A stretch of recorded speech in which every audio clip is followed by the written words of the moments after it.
morning, everyone. Thank you so much for taking the time to tune into our live stream. And if you're watching the recording of this because you couldn't end up getting to the live stream in time, well, we thank you for that too. My name is Stephanie Boone. And I'm Sarah. And today we are pleased to welcome and interview special guest Ulrika Sultan, a true dynamic and accomplished individual. So accomplished, in fact, that I just had to write it all down to ensure that I did not miss a thing. Not to mention that some of the Swedish words are a bit difficult for a simple English speaker like myself, so I need all the help I can get. So, Ulrika Sultan is a doctoral student and lecturer at the Linköping University in Östergötland, Sweden. She completed her master's degree in education at Örebro University, where she continues to assist in creating and developing courses for technology education. Her research involves investigating the relationship between girls aged 9 to 16 and technology education. She also seeks to understand why young girls tend to identify themselves as technologically inept as they age. Sultan's advocacy for girls in technology education and careers is evident through her involvement as an advisory board member on the Women in Technology in Nigeria board, as well as the Women Engineering Board. She also collaborates with the industry organization Technique for Italian to increase the proportion of women in technical professions and education. Sultan is an ambassador for hashtag 1 Million Girls in STEM, which is a 10-year project initiated by the United Nations that aims to increase girls' awareness of STEM. She also collaborates with museums, television, and radio about technology and natural science. Wow, Ulrika certainly knows how to put the expert into our interview and expert show. In any case, thank you so much for taking the time to be here, Ulrika. How are you today? Hi, thank you so much for the invitation to be here. Very well, thank you. I hope you two are good, and thank you so much for that little bio that you did. Thank you. Not a problem at all. We're so happy to have you here. Would you mind if we ask you a few questions about your technical or not article? Oh, please do. Perfect. Let's get started then. So, in the paper, it is mentioned that the curriculum technology it's covered is regarded culturally as either masculine or feminine. So we were just wondering, what do you personally perceive as masculine or feminine technology? That is a really good question. When we were writing the paper, we really wanted to get away from the hard and soft technology discourse. Mostly because we doesn't necessarily always think it's so fruitful to divide technology into something hard or something soft or something masculine or something feminine. And also in the Swedish curriculum for technology, it also says that technology is for both sexes and all genders are welcome into a technology world. So what do I perceive as feminine and masculine? When I heard the question out, I immediately felt that I didn't want to answer because then I had to box in stuff into feminine and masculine. But what we perceive as masculine and feminine are maybe things as steel is something hard and masculine. Working with steel is a masculine trait, while working with textiles is a feminine trait, is a feminine profession. And this doesn't come from it being soft or hard or feminine or masculine, but that is like the tradition of it, the materials and the professions that are connected to the materials. So what is regarded as masculine and feminine isn't that easy to like say or divide. I understand now, and I'm not answering your question, but we really wanted to try to get away from masculine and feminine and just try to describe what the girls are doing and also give them some sort of validation of textiles also being technology. I mean, the word tech come from the Indo-European word tech, meaning something woven. So it has its traditions in actually textiles or making houses or weaving. Wow. So I did not know that. We're learning. We really wanted to get away from the whole masculine and feminine kind of way of speaking about technology. You just wanted to embrace it as a world that all genders are welcome into. that was a long answer to the question. It's a really good question. Oh no, but it's I a think you really answered hard it. answer. I think you answered it quite well, actually. When you said that, oh, I don't think I'm answering your question, I said, no, because I completely agree with you. It's definitely something that we can't really box into it. Now, I do know that at the start of the question, you did mention hard and soft technologies. So for anyone in the audience who's not really familiar with hard and soft technologies, how did you define those terms? Well, hard technology, if you've ever been familiar with the term of nuts and bolts, that kind of gives an indication of what that kind of technology is. Not saying that is how hard technology is described, because I'm thinking about hard technology as people using, building, making, creating, designing machinery, and that machinery becomes sort of automatic, and that is the hard technology, whilst the soft technology needs humans to be operated. That is my definitions of what it is. But then I also know that the hard technology is often seen as the more masculine, as we talked about, making steel work, machinery, gears, the more mechanics kind of view of technology, whilst the soft technology is often described as more feminine, working with people, could be textiles, could be the most household near technology. So the definitions aren't like super clear, and it also depends on what definitions you want to use when you talk about hard and soft. But we use them quite loosely, and therefore also we felt that it was so important to get away from the hard and soft, masculine, feminine kind of technology, and just like embrace technology as a whole. And we're also going to come back to the definition that we use, I think, of technology. So we will discuss that a little bit more later, I think. Yes, well, thank you so much for answering my question. I think I'll hand it over to Sarah for the next question, if you're all right with that. Yes. So, for the purpose of the study of the definition of technology by Ide was used, so the definition involves three dimensions of technology. Technology must have a concrete component, enter some sort of praxis, and have a relationship with humans. Why was that definition chosen to represent being technical? That is such a good question, Sarah, because when we talk about technology, since it's so hard to define and everyone has their own definition, and when we ask pupils, adults, students, researchers about what is technology, it's really hard to define. So what we wanted to do was to find a definition that actually put the humans in center, and we thought that this definition really did that. Right. Since humans are creators of technology. I usually say that to my students. I'm also a teacher. I tell them that technology doesn't just appear by itself in the forest. So there's always humans involved in some way. And we thought that this definition really put humans in the center. And that helped us also to invite the girls' activities into definition of technology. So therefore we've chosen to talk about technology this way.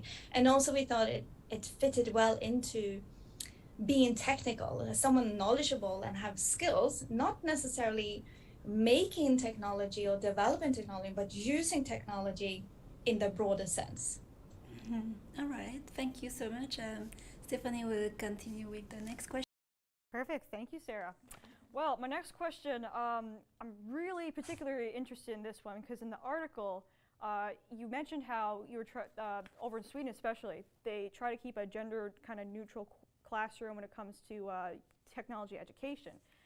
But yet we still had some of the girls conforming to some of the, kind of the old kind of stereotypes like, oh, technology is more of like a manly kind of thing and not really embracing it too much, as much as we would like them to, or having a bit of a lack of confidence in that.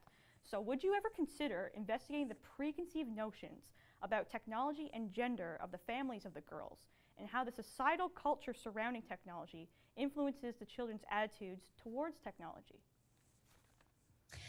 Absolutely, yes. That would be such a perfect add to the paper, but also as a follow-up. Absolutely, yes. Because the pupils are seen so many hours in our classrooms, but they are rest of the hours outside in the world, and they get influenced all the time by newspapers, magazines, TV, radio, live streams on YouTube. Yeah. And also, of course, the families. And I also read some really interesting work from around the globe about the influence that parents have on their children, how they perceive the world, but also their abilities and place in the world. And I think that's very interesting because we can also see that in some countries there is like some sort of, we can call it an opposite gender gap. How can we make men choose engineering? How can we make men go into engineering? So, and that of course is of, well, certainly of a political system. Political systems always, I mean, influence education, but also parents. The parents' view of course, this girl is going to be an engineer. Of course, this boy is going to be a nurse, let's say, to make a generalization. I don't know about the Mongolian state of nurses and men, but just an example. And it would be so interesting to get some insights to how the parents of these Swedish girls talk about being technical, being in a technological world, maybe go into STEM fields as educational profession. And also well, maybe you shouldn't say it, but also as a teacher, when I was teaching school in primary school, I kind of listened to the mothers too when they were talking to the children, and the mothers much more often than the dads were saying things like, no, I don't want to press that thing, or no, I don't want to, no, that's not, no, I don't know how that works. I don't know. Right. I don't know. So I absolutely think there is really interesting knowledge to be learned by talking to the parents about what kind of possibilities there are in tech, and how also maybe connected to how the daughters talk about themselves as being technical. So that would be so interesting to get some sort of extra clues on that. And also, as I said, research has also already kind of done it. In some parts, I can't remember the name now, but there was a really interesting study in England where they interviewed the moms and the dads, two girls that kind of labeled themselves as being technical. And the dads were very, very supportive. They were like, yes, absolutely, she's so good at that. And I usually take her with me when we're going to fix the car or solve a problem or whatever. Like an emotional connection with their daughters, doing something absolutely. That they like to do as well. Yeah. And this joy, of course, joy of doing stuff together. Whilst the moms was very much more concerned about how the daughters were perceived. So they said things like, she also sings in a choir, she also has like friends, and she likes to dance, and she likes to, and I thought that study was so interesting because it also said something about how we mothers also, what kind of expectations we have on our daughters. Right. We want them to be themselves, but we also want them to fit in, because I don't think any parent, any legal guardian wants to put their child into some sort of situation where they don't fit in.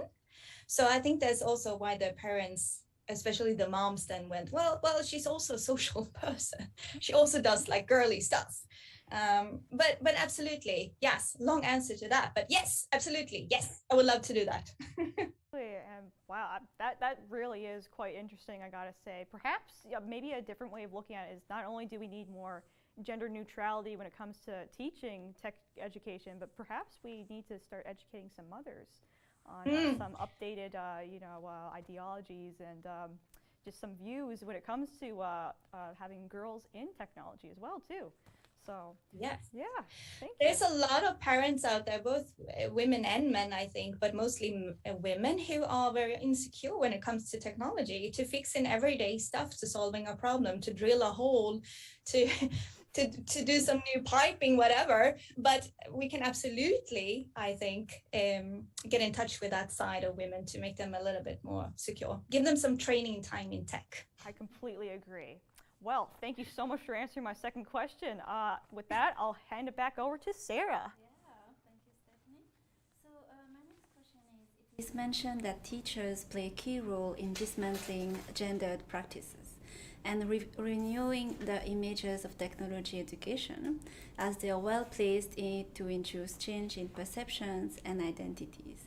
Well, what are the ways that you suggest we, as pre-service teachers, bring this into our classroom as we enter the field?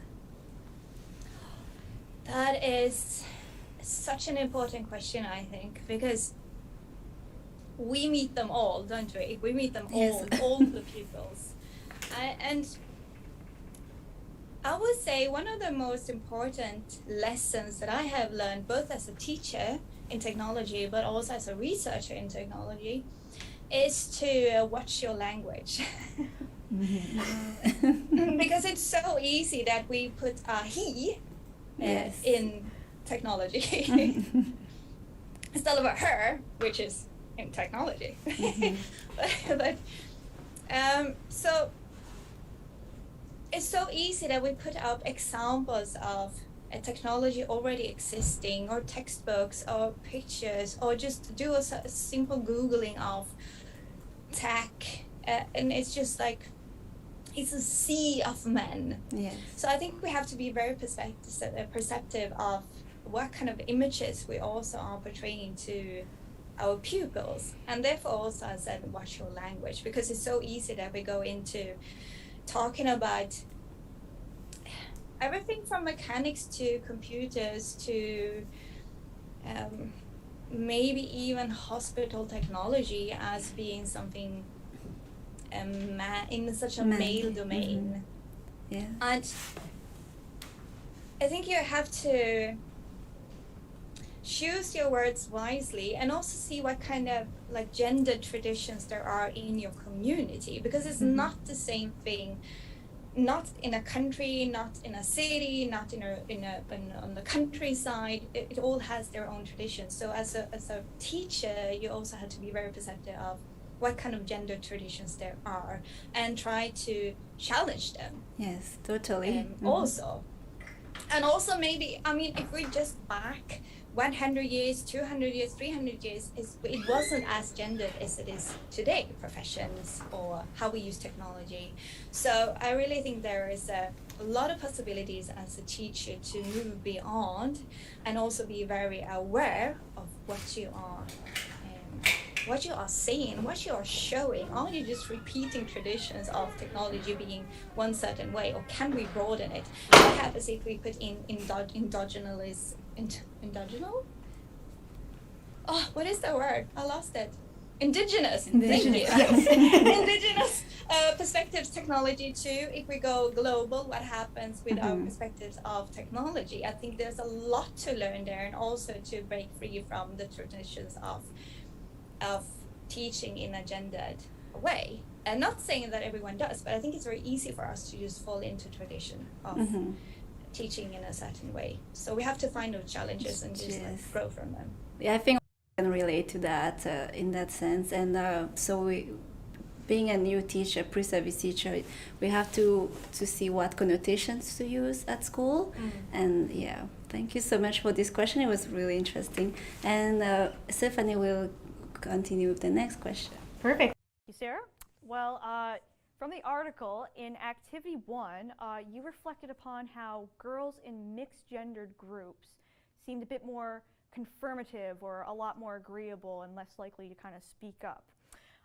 So why do you think that happened, and what can be done to empower girls to ensure that they actually have more of a voice in these mixed-gendered groups?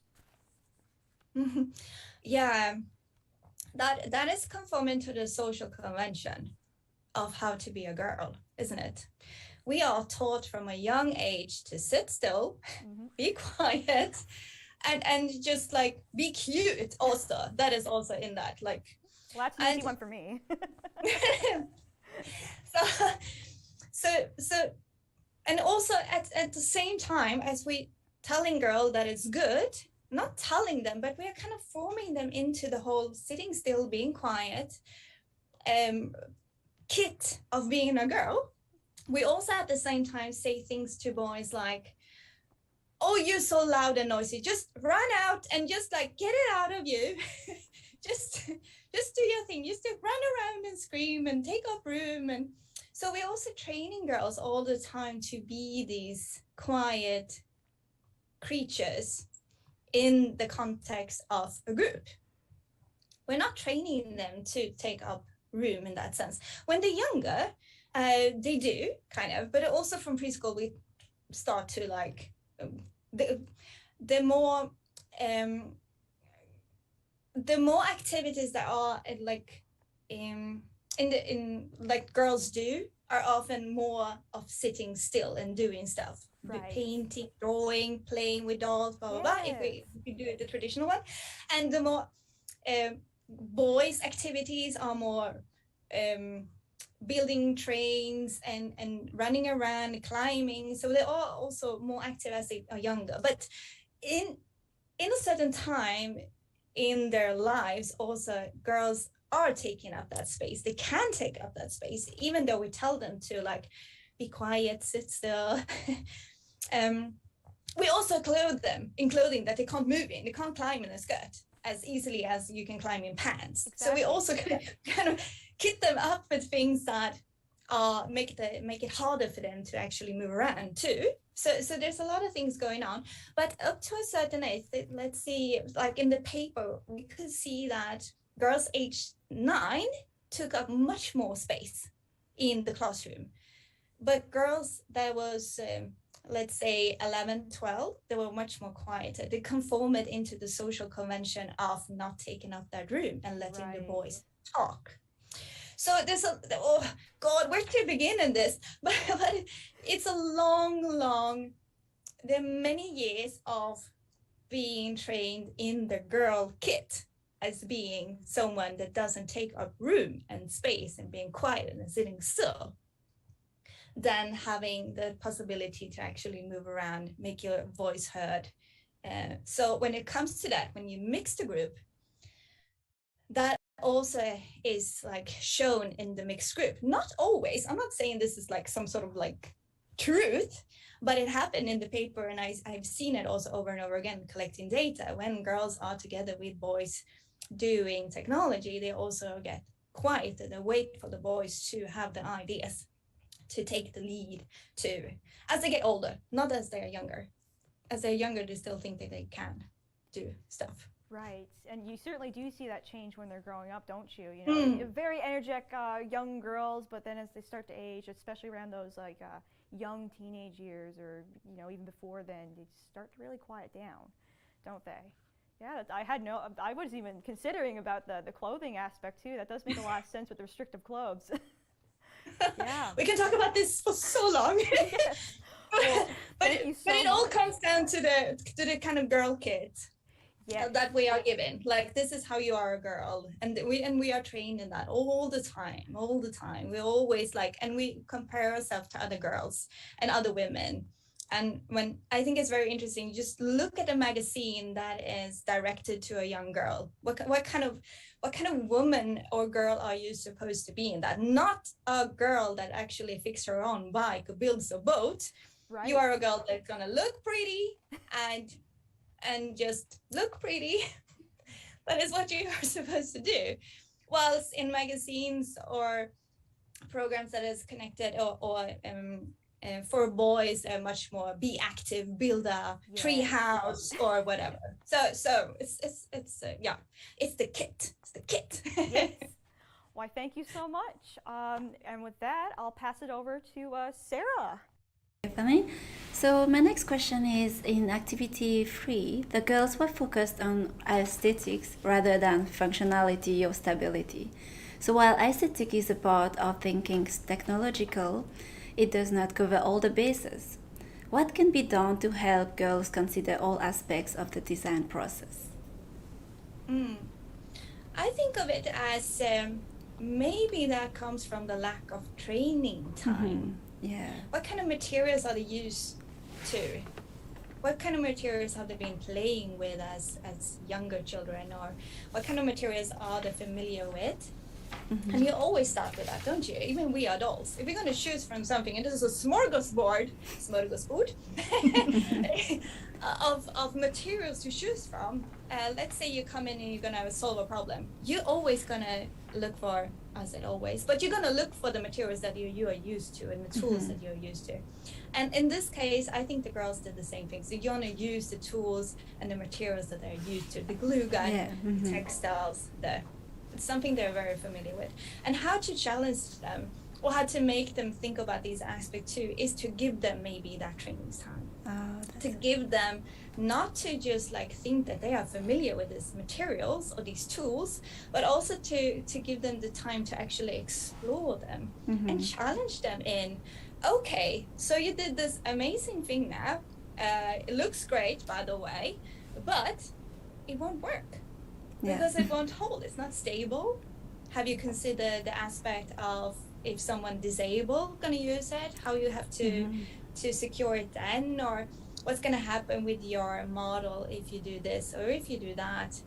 Or why not even let them change the things that they done. One group can have this model and the other one can have this one, and they change it and they share it and they try to develop it further. But I think we as teachers have to go in and challenge and also be aware of maybe they also lacking the knowledge of the other kind of materials. So we also have to all the time be reminded of what kind of training time did these girls or boys have before they came into my classroom?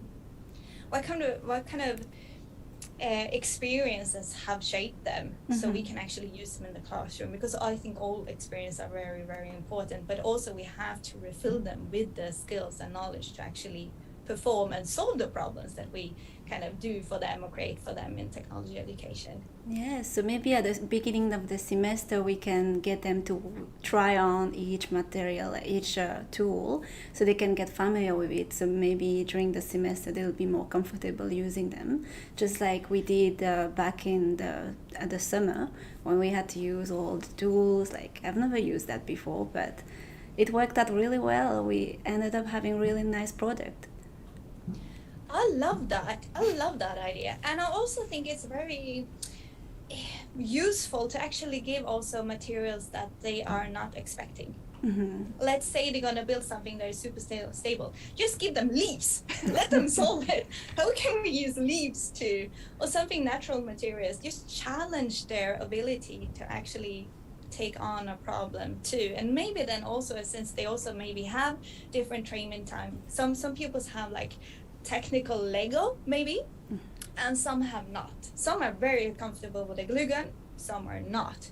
And how can you like merge those worlds into something that propels them into wanting to have even more knowledge, or that challenge their motoric skills. Motoric. Thank you. Or just like, okay, I noticed that I can't do this. How can I learn this? And I think one way is to just like change their perspectives of what kind of tools or materials you can actually use. So I like that idea. I like that idea a lot, Sarah. Thank you, Ulrika. So and the next question, Stephanie will go on. All right. Well, in that case, I think the last question that I have for you is, do you have any closing remarks that you'd like to say to our audience here? Are we really already at the end? I know, right? It's so easy to have a discussion with you. We're just such a pleasant guest to have on here, and I think everyone should give Ulrika Sultan a big round of applause at home and here today for actually taking the time to join us. So, Thank you so much.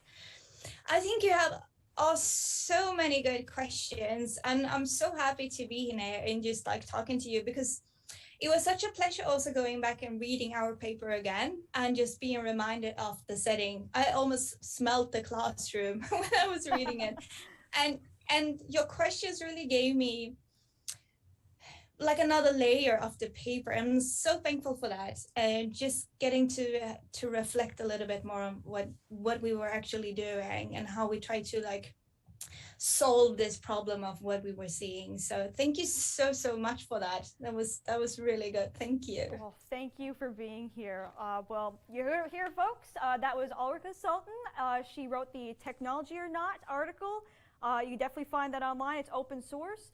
And a huge thank you to Alena Djukin for being behind the scenes, recording and dealing with the whole live stream. So a big applause to her.